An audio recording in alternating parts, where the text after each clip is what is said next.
Hello नमस्कार मंडळी, कागिनकर kitchen फूडमध्ये तुमच्या सर्वांचं मनापासून स्वागत आहे. तर आज मी बनवले होते मेथीचे लाडू.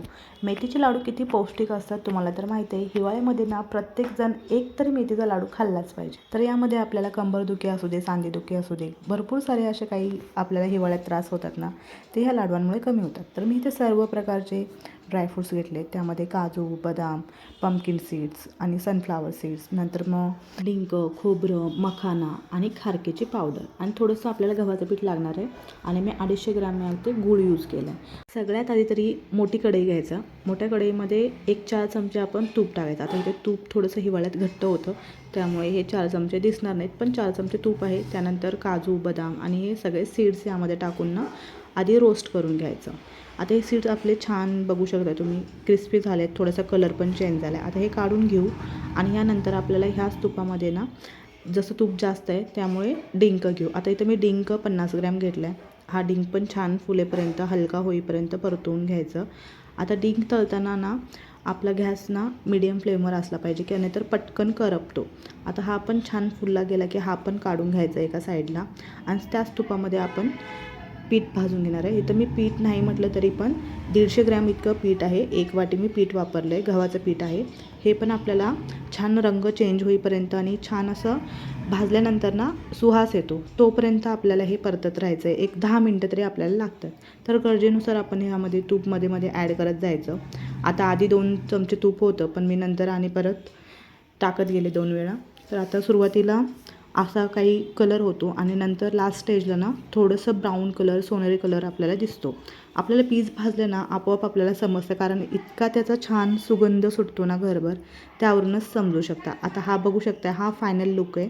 असा आपल्या पिठाचा कलर झाला की आपण पीठ साईडला काढून घ्यायचं. आता त्याच कढईमध्ये लो फ्लेमवर खोबरं आपल्याला छान खरपूस रंगावर येईपर्यंत भाजून घ्यायचं आहे. खोबऱ्याचा कलर लवकर चेंज होतो, त्यामुळे जास्ती फ्लेम एकदम लो करायची. असा काही छान कलर आला की हे पण काढून घ्यायचं आणि नंतर आपल्याला लास्टला मखाने रोस्ट करायचे आहेत. आता हे मखाने मी 1 वाटीभर घेतलेत. आता हे छान क्रिस्पी होईपर्यंत रोस्ट करायचे, हे पण साईडला काढून घ्यायचं.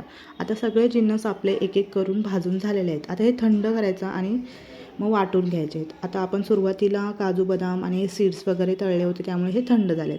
तर हे आपल्याला ना हलकंसं मोठंच ठेवायचं आहे, जास्त बारीक नाही करायचं. जसं आपण शेंगदाण्याचं कूट वगैरे करतो ना, तसं बघू शकता तुम्ही. जास्त बारीक नाही केलं मी. आता हे आपल्याला काढून घ्यायचं आहे. सुरुवातीला आपण सगळे हे पदार्थ ना थोडेसे क्रश करून घेणार आहे, कारण सगळे परत एकदा मिक्स झाल्यानंतर आपल्याला एकदा मिक्सरमधनं काढायचे 2 ते 3 सेकंदासाठी.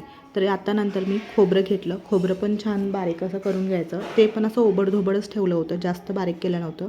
तर खोबरं वाटून झाल्यानंतर हे पण काढून घ्यायचं. बघू शकता तुम्ही, जास्त तेल नाही निघलं, फक्त बारीक क्रश केलं आहे. खूप जणांची तक्रार असते की मेथीचे लाडू करताना ते कडवट होतात किंवा जास्त कडू लागतात. तर त्यासाठी काय करायचं, आपण आदल्या दिवशी ना मेथी छान भाजून घेऊन मिक्सरला बारीक वाटून तुपामध्ये आपल्याला भिजत ठेवायचं आहे 1 रात्रभर. मग ते आपल्याला ना जी कडू चव असते ना ती थोडीशी कमी होते. आता डिंक बारीक करत असताना त्यामध्येच मी मखाने पण टाकून बारीक करून घेतले, म्हणजे जास्त तेल सुटणार नाही. बघू शकता तुम्ही, मखाने पण मी थोडेसे मोठमोठेच ठेवलेत. आता शेवटी आपल्याला ह्यामध्ये खजूर पावडर, खारीक पावडर घालायची आहे, तर ही सुकलेली खारीक पावडर आहे. ह्याचा गोडवा पण भरपूर असतो, त्यामुळे गूळ घालताना ना आपण थोडंसं बेतानच घालायचं. आता शेवटी काय करायचं, आपल्याला परत 2 चमचे तूप टाकायचं आणि मी इथं ना 250 ग्रॅम गूळ घेतला आहे. आता हा गूळ पाणी न घालता 2 ते 3 चमचे मी तूप टाकले ना, त्या तुपामध्येच वितळवून घ्यायचं.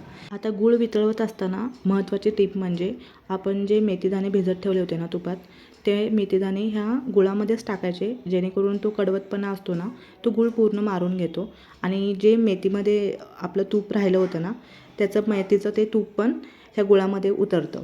म्हणजे जास्त घट्ट पण नाही होणार गूळ आणि तुपाचा पण बॅलन्स व्यवस्थित होतो. तर हे छान मिक्स करून झाल्यानंतर तुम्ही बघू शकता, जे मेथीदाण्यातलं तूप होतं ना आता ते त्यामध्ये उतरले, त्यामुळे गूळ पण पातळ झालं आहे. तर हे गरमागरम मिश्रण ना आपण सगळं बारीक करून घेतलं होतं ना त्याच्यावर टाकायचं आणि चमच्याच्या सहाय्याने हलवायचं, कारण गूळ खूप गरम असतो त्यामुळे चटका बसू शकतो. मला एकदा बसला आहे म्हणून तुम्हाला सांगते. तर हे चमच्याच्या सहाय्यानं आधी व्यवस्थित मिक्स करून घ्यायचं, मग हाताने थोडं थोडं करत मिक्स करायचं. सगळं मिक्स झालं ना आपल्याला असेच लाडू बांधता येणार नाहीत, कारण हे मग काय होतं, लाडू बांधून होईपर्यंत घट्ट होतं आणि मग पूर्ण एकसारखी चव नाही लागत. आता मी शेवटी इथं सुंठ पावडर आणि थोडीशी वेलची पावडर टाकली, भाजून घेतलेले तीळ पण टाकले आणि थोडंसं खसखस टाकले. वरतून टाकलं ना तर छान ते बाइंडिंग पण व्यवस्थित येतं आणि खाताना आपल्या दाताखाली आलं ना तर छान वाटतं. नाही तर सगळेच आपलं पूर्ण आपण बारीक केलं ना तर मग लाडूमध्ये काय घातले हे समजणारच नाही. तर हे पूर्ण मिक्स करायचं. आता मी हे मिक्सरमध्ये फिरवून घेतले. हा फायनल लूक आहे. मिक्सरमधनं फिरवून झाल्यानंतर मी परत कढईमध्ये ठेवलं होतं. आता लाडू वळताना बघू शकताय तुम्ही छान एकसारखं टेक्स्चर आलं आहे. कुठंही म्हणजे एका साईडला गूळ, एका साईडला हे सगळे ड्रायफ्रूट्स वगैरे असं झालेलं नाही आहे. एकदा मिक्सरमध्ये फिरवलं ना सगळं एकजीव होतं आणि लाडू पण छान वळता येतो. आता लाडवाचा कलर बघू शकताय तुम्ही काय सुंदर दिसतो आहे. जसा मेथीचा लाडू तुम्हाला मार्केटमध्ये भेटतो ना सेम टू सेम तुम्ही घरी बनवू शकता. आणि आपण यामध्ये काय टाकलो हे आपल्याला माहिती असते, त्यामुळे बिनधास्तपणे आपण याला खाऊ शकतो. तर तुम्हाला रेसिपी कशी वाटली कमेंट करून नक्की सांगा, कारण तुमची कमेंट माझ्यासाठी खूप महत्त्वाची आहे. तुम्ही दिलेल्या कमेंट वाचून मला अजून खूप साऱ्या रेसिपी करण्याचं बळ देतं. चला मग भेटू पुढच्या व्हिडिओमध्ये. तोपर्यंत बाय.